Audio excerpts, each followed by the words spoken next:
टेरेटोजेनेसिस। टेरेटोजेनेसिस यानी विरूपण बच्चों में जो है वो असामान्यता किस कारण से आ जाती है और कुछ बच्चे जो है वो असामान्य क्यों हो जाते हैं। तो कल हमने इसकी डेफिनेशन वगैरह पढ़ी थी, आज हम पढ़ेंगे इसके कारण क्या हो सकते हैं। जैसा कि हमने हेडिंग डाल रखी है केसेस ऑफ टेरेटोजेनेसिस यानी विरूपजनन के कारण बच्चे जो है वो अलग प्रकार के क्यों पैदा हो जाते हैं, विकृति युक्त क्यों पैदा हो जाते हैं। इसके लिए देखो हमने इसको दो भागों में बांटा है।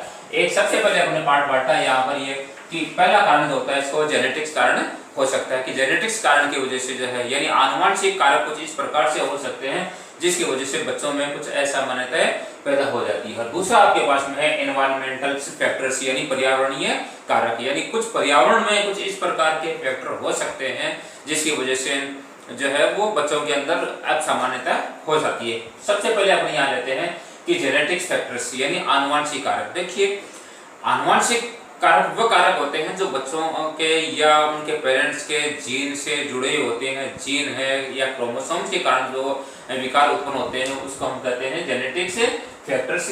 इसके लिए अपने जैसे कि लिख रखा है जीन्स है या क्रोमोसोम्स है या फिर कई बार म्यूटेनाइजेशन यानी उत्परिवर्तन के कारण भी है कुछ असामान्यताएं पैदा हो जाती है। इसके अंदर हमने जेनेटिक्स पढ़ी थी, तो जेनेटिक्स में बहुत सारे फैक्टर्स या इसके एग्जांपल्स हमने लिए थे जिसमें हम ये कह सकते हैं कि जैसे कई प्रकार के सिंड्रोम वगैरह हो जाना है या फिनाइलकेटोनुरिया या उपापचय प्रक्रिया जो हो जानी है वो सारे जेनेटिक्स में। जेनेटिक्स कैरेक्टर्स वे कैरेक्टर्स जो एक पीढ़ी से दूसरी पीढ़ी में स्थानांतरित होते हैं। हालांकि ये जन्मजात तो होते हैं लेकिन सभी जो जन्मजात होते हैं वे आनुवंशिक नहीं होते। आनुवंशिक कैरेक्टर्स या आनुवंशिक लक्षण वे होते हैं जो जब एम्ब्रियो बन रहा होता है तो उसी वक्त उनमें किसी वजह से जो है अंतर पैदा हो जाता है, उसको हम कहते हैं आनुवंशिक विरूपण। दूसरा प्रकार का आपके पास में पर्यावरणीय एनवायरमेंटल।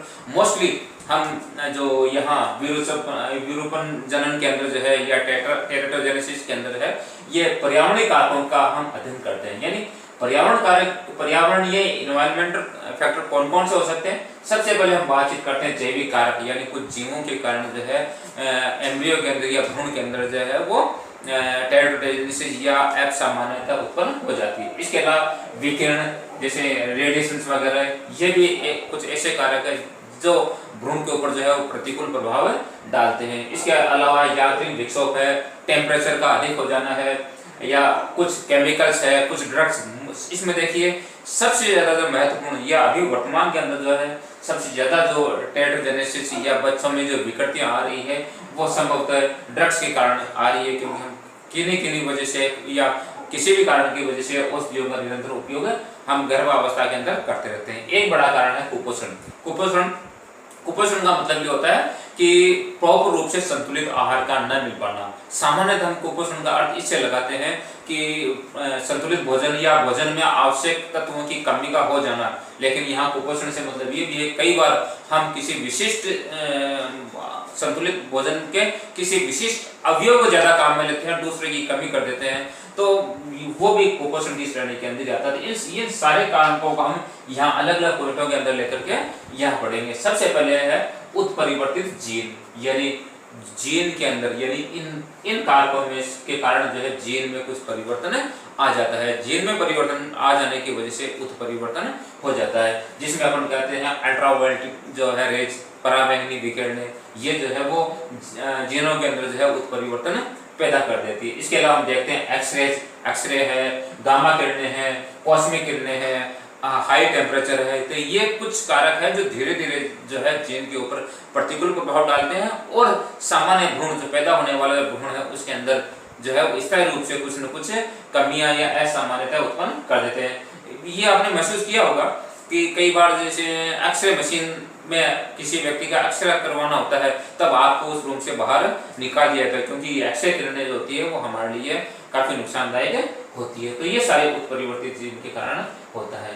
नेक्स्ट पॉइंट आपके पास भौतिक कारक। कुछ फिजिकल फैक्टर्स भी ऐसे होते हैं जो टेरेटोजेनेसिस के अंदर जो है वो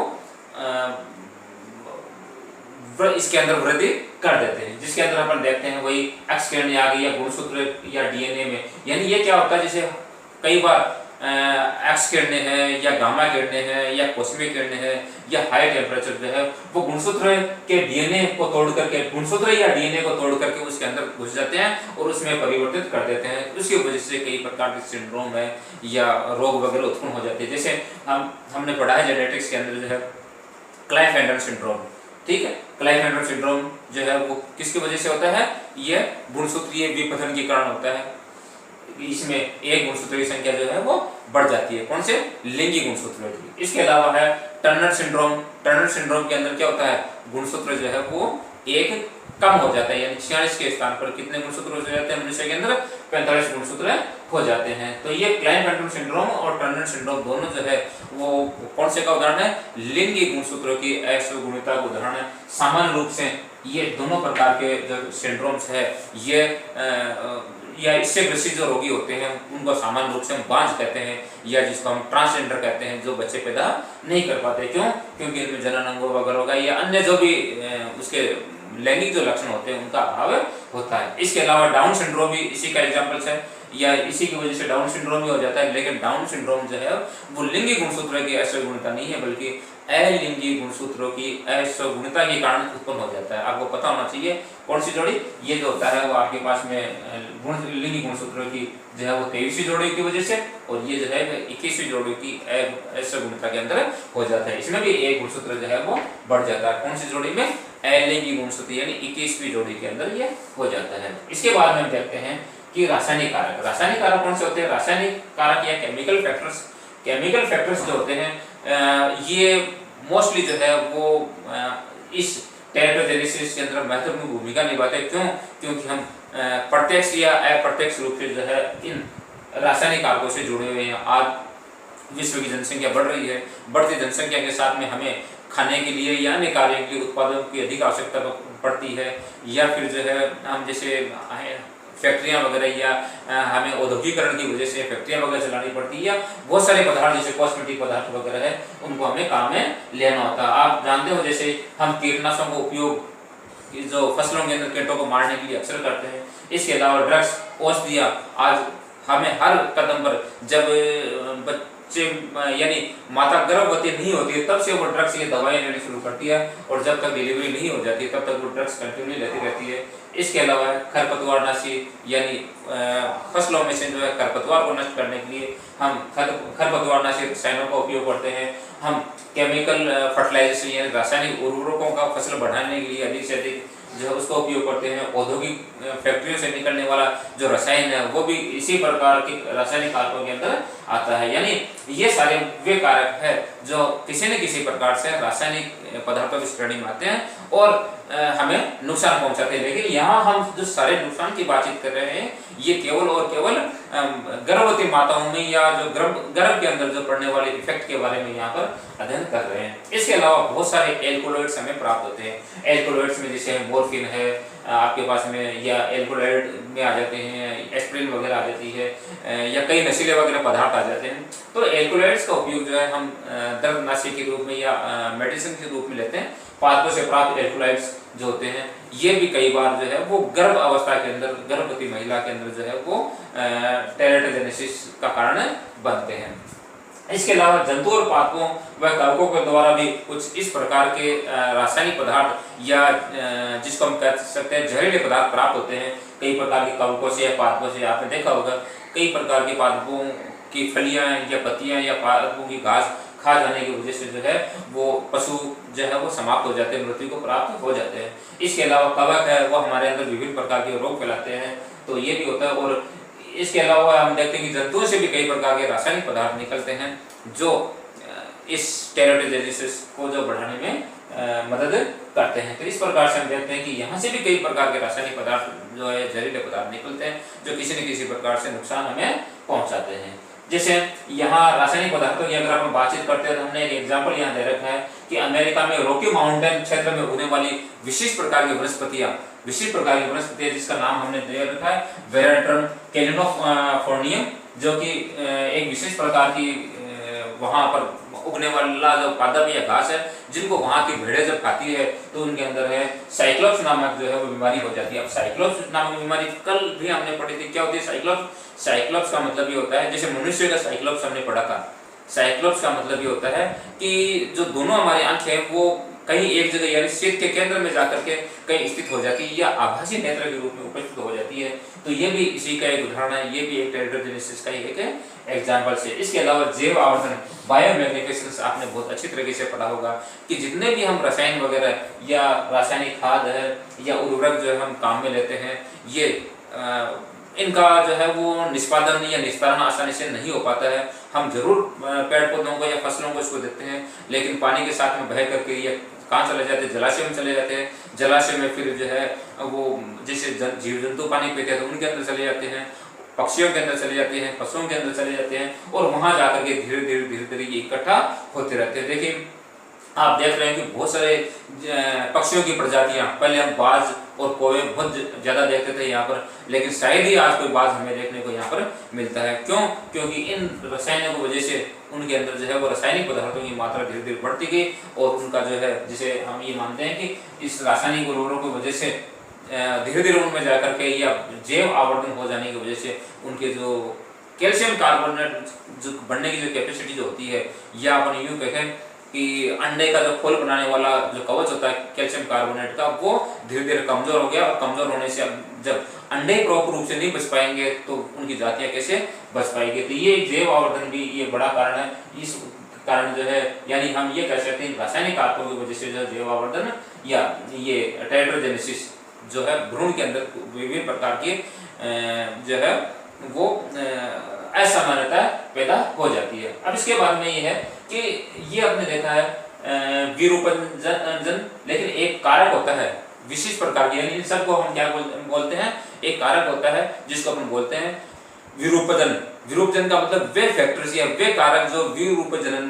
का कारण बनते हैं या जिनकी वजह से होते हैं। ये सारे जो कारक है यहाँ से हमने पढ़े, इन सब को अपन जो है विरूपजन कहते हैं। तो विरूपजन वे कारक होते हैं जो इसको बढ़ावा देते हैं, जैसे कैंसर को बढ़ा देने वाले कैंसर जन्य पदार्थ कहलाते हैं, उत्परिवर्तन को बढ़ाने वाले उत्परिवर्तन जन कारक कहलाते हैं। तो इसी प्रकार से इस टेरिटोजेनेसिस को बढ़ाने वाले टेरिटोजन कहलाते हैं। क्या कहलाते हैं? टेरिटोजन, यहाँ से लेकर के टेरिटोजन कहलाते हैं, जिसको हम उत्परिवर्तन कहते हैं। ये वो सारे पदार्थ है जिसके बारे में हम यहाँ चर्चा कर रहे हैं। तो पराजीवी सूक्ष्म जीव यानी हर्पिस है, रुबेला है, तो ये भी क्या करते हैं कि यहाँ इस टेरिटोजन का काम करते हैं या विरूपजन को बढ़ाने का काम करते हैं। इसके अलावा यदि हम देखते हैं तो इसके अंदर कई, जैसे हमने देखा है कि CMV जिस वायरस को हम सब जानते हैं साइटोमेगालो वायरस शायद, तो इसकी वजह से जो है वो बच्चों के अंदर बहरापन है, मंदबुद्धिता है या लकवा जैसी समस्याएं अक्सर आ जाती है। तो ये सारे जो है वो संक्रमण के कारण होते हैं। इसके अलावा भी और भी कई जैसे संक्रमण जो होता है आपके पास में जो हमें कई प्रकार से जो है इफेक्ट करते हैं और उसकी वजह से बच्चों के अंदर जो स्थायी असामान्यता आ जाती है। यहाँ हमने बातचीत की जैसे आनुवंशिकता की और पर्यावरणता की अगर बातचीत की थी, तो जैसा हमने पहले बताया था कि आनुवंशिक या जेनेटिक्स जो होते हैं वो बच्चों में जन्म निषेचन से जो है वो तुरंत बाद में शुरू हो जाते हैं और उसके बाद में ये प्रमुख रूप से स्थायी प्रकार के जो है वो परिवर्तन हो जाते हैं। लेकिन पर्यावरणीय जो होते हैं वो निषेचन के बाद में ही जो है वो बच्चों के अंदर आना शुरू होते हैं या भ्रूण के अंदर आना शुरू होते हैं। ये निश्चित रूप से जन्मजात होते हैं, लेकिन ये जन्मजात तो होते ही है या जन्मजात होते। जन्मजात का मतलब ये होगा कि इसके अंदर जीनों के अंदर कोई परिवर्तन नहीं होता, बल्कि जन्मजात और जेनेटिक, जैसे एक एग्जाम्पल से अगर अपन देखते हैं तो वो इसमें जन्मजात और पर्यावरण दोनों वो एक पीढ़ी से जन्मजात ये भी होते हैं, लेकिन एक पीढ़ी से दूसरी पीढ़ी के अंदर ये कैरेक्टर्स जो है वो आगे बढ़ते हैं, ये भी जन्मजात होते हैं। लेकिन यहाँ पर देखते हैं कि ये जो पर्यावरण जो होते हैं तो ये भी जन्मजात ही है, लेकिन ये एक पीढ़ी से दूसरी पीढ़ी में नहीं जाते। जैसे कई बार हमने देखा बच्चों के पैर टेढ़े हो जाते हैं या 6 अंगुलियां का हो जाना, तो अगले संतति में जरूर नहीं कि वो गुण यहाँ पर जाए, यानी वो जन्म से तो होते हैं उनमें वो कैरेक्टर से, लेकिन वो आगे वाली पीढ़ी में जाना कोई जरूरी नहीं होता है। तो हम ये कह सकते हैं कि इनमें इसमें थोड़ा सा ये फर्क है कि ये एक पीढ़ी से दूसरी पीढ़ी में स्थानांतरित होते हैं, लेकिन पर्यावरण की वजह से जो प्राप्त हो जाता है वो सामान्य जरूर नहीं कि एक पीढ़ी से दूसरी पीढ़ी में जाए, लेकिन होते दोनों ही जन्मजात। जैसे अब एक उदाहरण अपन देखते हैं जिसमें स्पाइना बाइफिडा, ये एक ऐसा कैरेक्टर्स या ऐसा टेरिटोजेनेसिस है जिसके अंदर जो है वो दोनों के गुण यानी आनुवंशिक और पर्यावरण दोनों के कैरेक्टरिस्टिक्स के अंदर पाए जाते हैं। यानी हम यूं कह सकते हैं कि ये जन्मजात होते हैं और आगे वाली पीढ़ी के अंदर जा भी सकते हैं, नहीं भी जा सकते। इसमें क्या होता है, जैसे ये रूबेला वायरस के संक्रमण के कारण होता है। किसकी वजह से होता है? रूबेला वायरस के संक्रमण की वजह से होता है। इस डिजीज में क्या होता है, आगे पास में जो मेरुरज्जु का विकास तो हो जाता है, लेकिन मेरुरज्जु के ऊपर जो उसको आवृत करने के लिए जो होता है मेरुदंड इसको प्रॉपर रूप से जो है वो आवृत नहीं कर पाता। तो इस प्रकार से ये इसका एक एग्जाम्पल से स्पाइनो बाइफिडा जो दोनों के अंदर आ जाता है। यहाँ अगर हम आनुवंशिक या जेनेटिक्स से अगर एक बातचीत करें तो कई बार आपने मुर्गियों के अंदर देखा होगा कि कुछ मुर्गियां ऐसी होती है जिसकी एक टांग जो है वो किसी कारण से छोटी हो जाती है, जिसको अपन क्या बोलते हैं, क्रीपर कहते हैं। ये एक टांग छोटी हो जाती है जिससे वो जब चलती है तो ऐसा महसूस होता है जैसे वो लंगड़ा करके चल रही है। तो ये उसकी एक है हेटेरोजाइगस पोजीशन की वजह से होता है। तो क्रीपर मुर्गी जो है वो इसका एक अच्छा एग्जाम्पल से मिल जाएगा और इसके बहुत सारे एग्जाम्पल्स यहाँ पर देख पाते हैं। अब आगे हम चर्चा करते हैं और वर्तमान में जो सबसे बड़ी समस्या के रूप में ये है कि गर्भवती महिलाएं जो है वो किसी न किसी प्रकार से ड्रग्स का जो उपयोग करती है। ड्रग्स का मतलब औषधियों का। जब बच्चा गर्भ में होता ही नहीं है, निषेचन नहीं होता, उससे पहले गर्भ धारण करने हेतु भी हम दवाएं वगैरह लेना शुरू कर देते हैं। उसके बाद में प्रॉपर जब तक वो प्रेग्नेंट रहती है, या फिर हम यहाँ चर्चा ये करें कि कई बार तो बच्चा हो जाने के बाद में भी जो है वो ये ड्रग्स कंटिन्यू लेती रहती है। तो ये जो ड्रग्स है वो वास्तव में उन महिलाओं के लिए बड़ी ही नुकसानदायक होती है। हल्की सी मिसली हो जाना है, या सर में दर्द होना है, या हम देखते हैं बदन में दर्द होना आज हमारे लिए एक आम बात है और हम इस टेबलेट्स को वगैरह काम में ले लेते हैं, जैसे पेन किलर ले लेते हैं या अन्य प्रकार की जो है एंटीबायोटिक्स का उपयोग कर लेते हैं।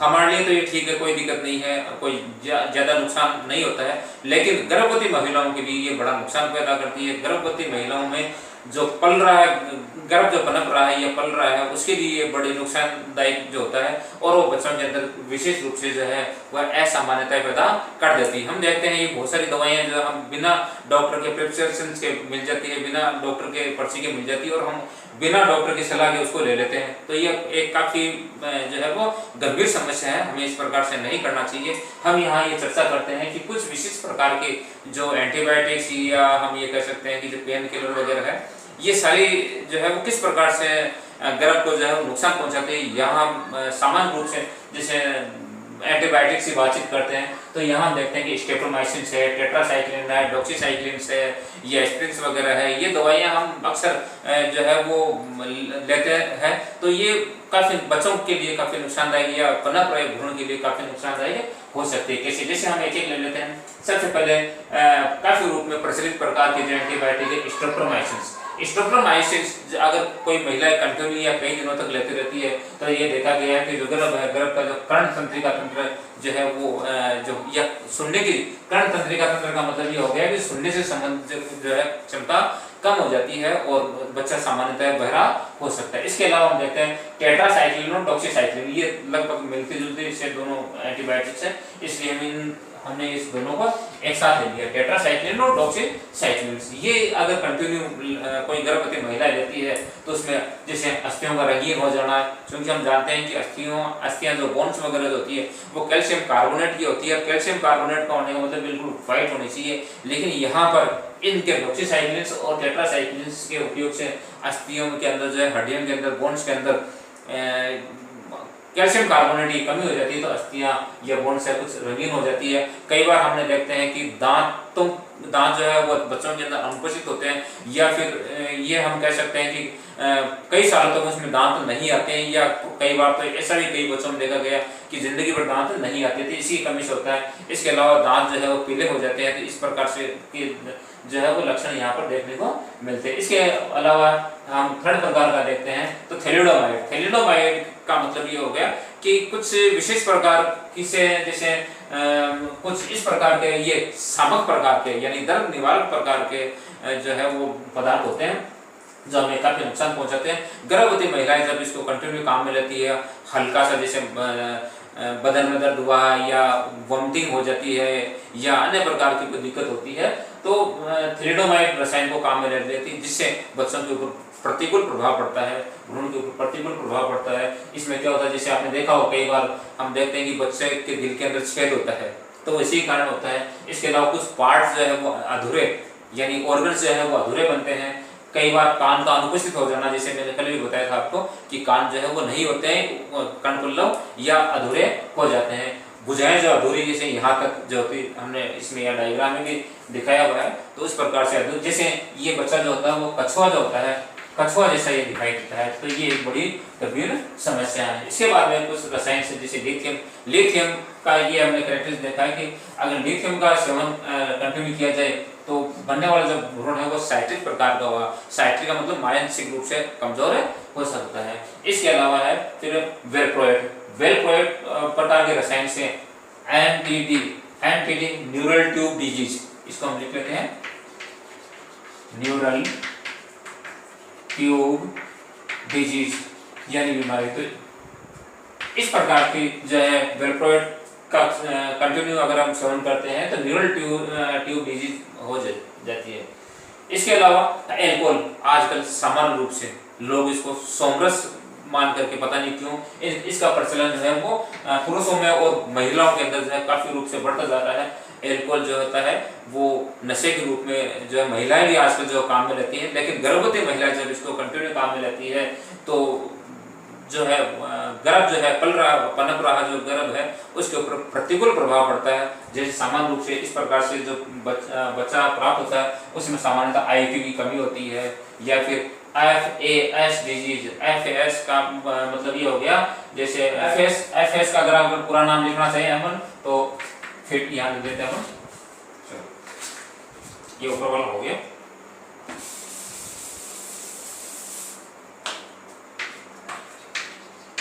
फेटल एल्कोहल सिंड्रोम,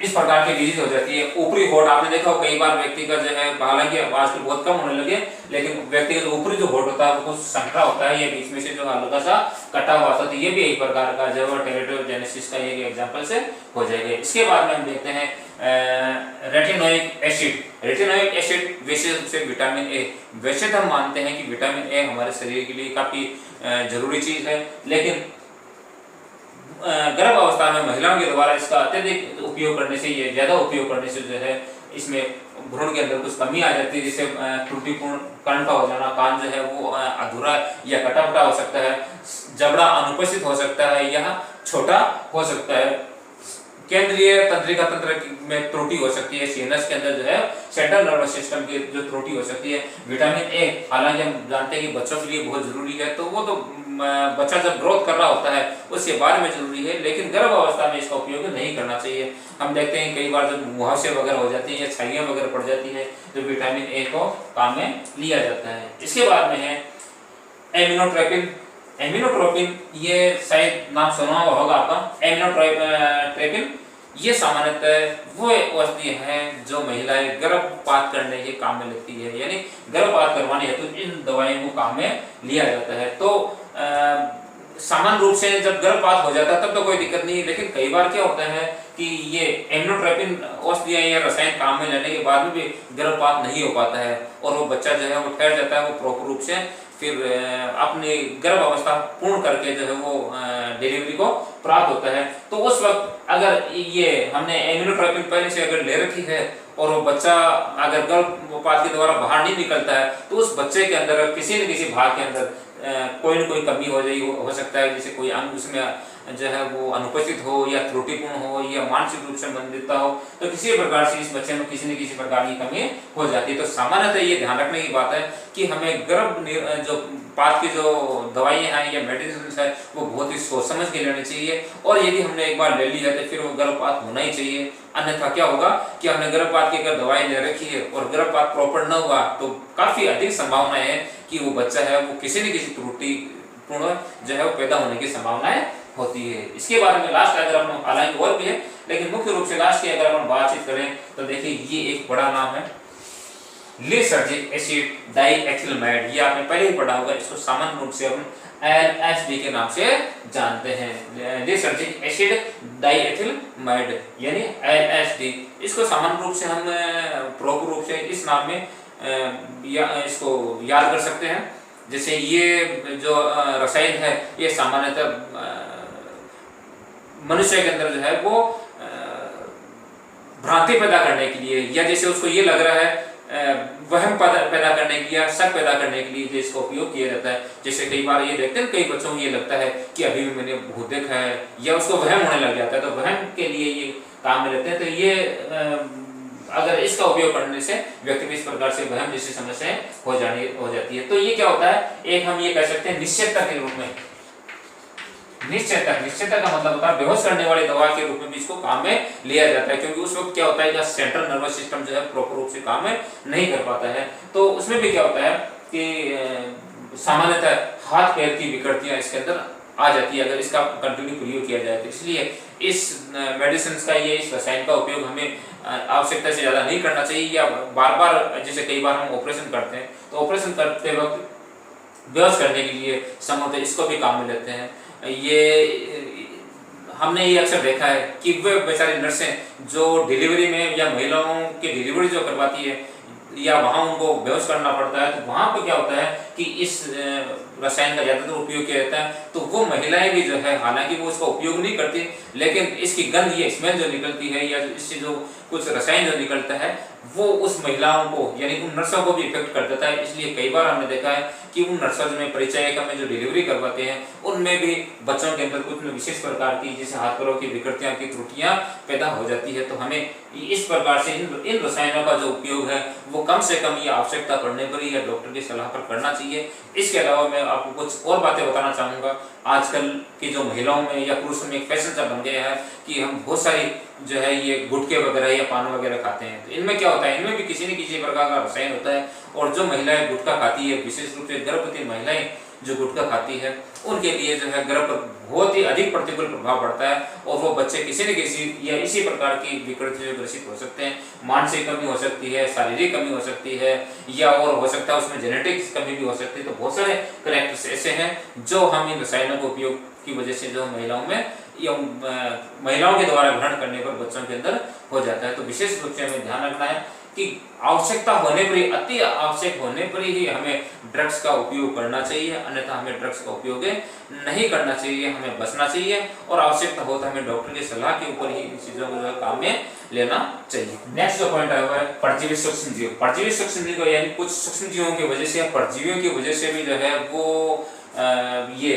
टेट्रोजेनेसिस की प्रक्रिया जो है वो हो जाती है, जिसके अंदर सबसे पहले हम देखते हैं रूबेला या जर्मन मीजल्स। अभी हमने देखा था रूबेला बच्चों के अंदर होने वाला सामान्य प्रकार का रोग है, हालांकि अब तो बहुत कम होता है, लेकिन पहले जो बहुत ज़्यादा होता था, क्योंकि आजकल इसका हमने वैक्सीनेशन बना लिया है। आपको ध्यान में होना चाहिए कौन सा, एक MMR, मीजल्स मम्स और रूबेला। मीजल्स मम्स और रूबेला जो है वो टीका लगाया जाता है बच्चों में, जिसे BCG का लगाते हैं वैसे, इसलिए ये रोग कम हो गए। लेकिन फिर भी इस की वजह से जो है परजीवी सूक्ष्मजीवों की वजह से जर्मन मीजल्स या रूबेला हो जाता है। इससे क्या हो जाता है, बच्चे में बहरापन है या कैटरेक्ट है या हार्ट से संबंधित बीमारियां त्रुटि वह रह जाती है, और बच्चा का जो पेट है वो अपेक्षाकृत बाहर आ जाता है, या फिर वो कुछ विकृति प्रकार का दिखाई देता है। इसके बाद में हमने ये भी पढ़ा है साइटोमेगलोवायरस। ये पूरे विश्व के अंदर पाए जाने वाला रोग है साइटोमेगलोवायरस। इस वायरस के इफेक्ट की वजह से जो है वो अभी हमने देखा था, जैसे डिजीज का नाम है साइटोमेगेलिक इंक्लूजन डिजीज, साइटोमेगेलिक इंक्लूजन डिजीज। ये हमने अभी पढ़ा कि इस बीमारी में क्या हो जाता है कि मेरुरज्जु का तो निर्माण हो जाता है, लेकिन मेरुदंड जो है उसको चारों तरफ से वो घेर नहीं पाता है, और इसकी वजह से इसके अलावा जो है और रोग होने वाला जैसे माइक्रोप्लेथेरिया मुख से संबंधित रोग है, सेरेब्रल कैल्सिफिकेशंस का यानी कैल्शियम का निर्माण जो है वो प्रॉपर रूप से नहीं हो पाता है। नेक्स्ट हम यहाँ चर्चा करते हैं तो है ट्रिपोनिमा पैलिडम। ट्रिपोनिमा पैलिडम जो है एक प्रकार का हम देखते हैं कि ये आपके पास में सेक्सुअल डिजीज है, यानी जिसको आप VD के नाम से जानते हैं ये सेक्सुअल डिजीज, ये लैंगिक रोग है जो सामान्य जननांगों से संबंधित रोग है। ट्रेपोनोमा पैलिडम जिसको हम सिफिलिस या सुजा के नाम से भी जानते हैं, ये सामान्यतः जनन अंगों से संबंधित रोग है। लेकिन बच्चों के अंदर ये देखा गया है कि इस जो परजीवी के अटैक के कारण से है, बच्चों के अंदर जो सामान्य असामान्य दांत असामान्य प्रकार के दांत होते हैं, या बच्चों में बहरापन हो सकता है, या त्वचा व हड्डियों के अंदर जो घाव हो सकते हैं। तो इस प्रकार से ये ट्रेपोनोमा पैलिडम डिजीज भी हो जाती है। इसके अलावा है टॉक्सोप्लाज्मा गोंटाई। टॉक्सोप्लाज्मा गोंटाई जो है वो एक परजीवी के कारण होता है। उस परजीवी का नाम हमने यहाँ लिख रखा है टॉक्सोप्लाज्मोसिस। कौन सा होता है? टॉक्सोप्लाज्मोसिस। तो ये रोग है, इस रोग में क्या होता है, सिर जो है वो अपेक्षाकृत सामान्य से छोटा होता है। ऐसे बच्चे काफी मिल जाते हैं जिनका सिर सामान्य से काफी छोटा होता है, या सिर में तरल भरा होता है, या मानसिक रूप से जो है वो कमजोरी होती है, मानसिक रूप से उनका जो है वो आयु काफी कम होता है, यानी मानसिक रूप से इसके अंदर जो है कमजोरी रहती है। इसके बाद में लास्ट आपका जो पॉइंट है वो ये है कुपोषण, यानी प्रॉपर रूप से भोजन अगर नहीं मिल पाता है तो कुपोषण के कारण भी कई बार हम देखते हैं कि भ्रूण के अंदर जो है कुछ असामान्यता पैदा हो जाती है, और असामान्यता पैदा हो जाने से वो विकट बच्चे जो है वो प्राप्त होते हैं। कुपोषण या आप यूं कह सकते हैं इसको पोषण की कमी का हो जाना, पोषक पदार्थों की कमी, इसको ऐसे लिख सकते हैं पोषक पदार्थों की कमी। जैसा कि मैंने बताया था कि केवल और केवल संतुलित आहार की कमी नहीं, बल्कि कुछ पदार्थ की अगर आवश्यकता से ज्यादा भी हम उपयोग करते हैं तो उसको भी हम कुपोषण की श्रेणी के अंदर ही लेते हैं। तो पोषक पदार्थों की कमी से हमने ये पढ़ा है। सबसे पहले अगर अपन देखते हैं संतुलित आहार या आहार है, इसीलिए गर्भवती महिलाओं को हमेशा एक प्रॉपर रूप से संतुलित आहार देने की सलाह दी जाती है, ताकि पल रहे जो गर्भ का जो है वो डेवलपमेंट या विकास है वो प्रॉपर रूप से हो सके। तो संतुलित आहार, और संतुलित आहार में कौन कौन से आवश्यक पदार्थ होते हैं आपको पता है कि विटामिन वगैरह है, प्रोटीन है, कार्बोहाइड्रेट है, वसा है, जल है, खनिज लवण, ये सारे हमें जो है वो प्रॉपर रूप से मिलना चाहिए। संतुलित आहार की कमी से भी इस प्रकार का जो रोग हो जाता है। इसके अलावा हमने देखा है जैसे प्रोटीन की कमी से जो है वो बच्चों के अंदर बच्चे विशेष प्रकार से विकृत हो जाते हैं। इसकी वजह से क्वास्कोस्कोर्स और मेनिस्कस नामक रोग हो जाता है, टांगों को इस प्रकार से हो जाना, ये हड्डियों का टेढ़ी हो जाना। तो प्रोटीन की कमी से भी काफी प्रकार का रोग हो जाता है। इसके अलावा हमने देखा है विटामिन की कमी से, जैसे विटामिन से है हम एक एक देख लेते हैं। विटामिन ए की कमी से आपको पता है कि बड़े व्यक्तियों के अंदर भी और सामान्य रूप से भ्रूण के अंदर भी जो है वो रतौंधी नामक रोग हो जाता है, यानी देखने की कैपेसिटी जो कमजोर हो जाती है, आंखें कमजोर होती है ना। तो ये हो गया विटामिन बी से हल्का सा लिख देंगे रतौंधी। विटामिन बी ये आपकी जीके में भी अक्सर काम आएगा।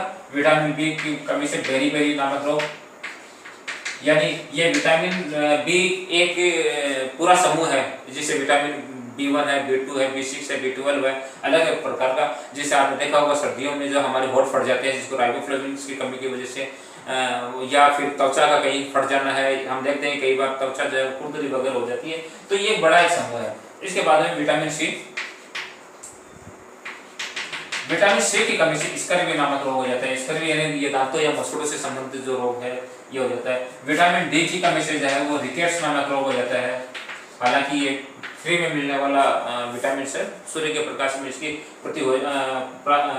प्राप्ति हमें हो जाती है, लेकिन रिकेट्स जो है वो भी हड्डियों से संबंधित रोग है, इससे हड्डियां वगैरह कमजोर हो जाती है। इसके बाद में हम देखते हैं विटामिन ई से ये जनन क्षमता में कमी। विटामिन के में क्या होता है, रक्त का स्कंदन जो है, रक्त स्कंदन जो है वो प्रॉपर रूप से नहीं हो पाता। तो इनकी वजह से भी जो भ्रूण के अंदर या बच्चों के अंदर कुछ न कुछ कमी हो जाती है। तो ये वो सारे कैरेक्टर्स है या सारे कारक है जिसकी वजह से बच्चों के अंदर टेरिटोजेनेसिस होता है। तो हमें ये ध्यान रखना है कि विशेष रूप से जो गर्भवती महिलाएं हैं उसको हमें इस प्रकार से ध्यान रखने की आवश्यकता है कि उसको विशेष प्रकार के ये रसायन वगैरह उनके संपर्क में न जाने दिया जाए, ड्रग्स कम से कम उपयोग मिले। हालांकि हम एक चीज ये भी देखते आ रहे हैं कि आजकल विज्ञान इतनी डेवलप हो गई कि इस प्रकार के बच्चे काफी कम पैदा होते हैं। उसका कारण ये है कि गर्भ अवस्था में बच्चे की जांच कर ली जाती है, और यदि ऐसा लगता है कि बच्चा विकृत युक्त है, उसमें किसी न किसी प्रकार की कमी है, तो पहले उसको गर्भपात करवा दिया जाता है, क्योंकि वो पैदा होने के बाद में भी जिंदा रहने की उसकी कोई गारंटी नहीं है, और कोई भी परिवार ऐसा नहीं है जो अपाहिज बच्चे को जो है वो पूरी जिंदगी ढोता रहेगा। इसीलिए उसको गर्भ अवस्था में निकलवा ही देना चाहिए और डॉक्टर की सलाह पर, और ऐसा होता ही है। तो ये वो कारण है जिसकी वजह से हम ये कह सकते हैं कि आजकल जो है वो इस प्रकार के बच्चे काफ़ी कम, हालांकि इन पदार्थों की मात्रा हमने बढ़ाई है, लेकिन उन्नत विज्ञान की वजह से हम पहले से पता कर लेते हैं और इस प्रकार के बच्चों की रोकथाम हमें कर सकते हैं। थैंक यू, धन्यवाद।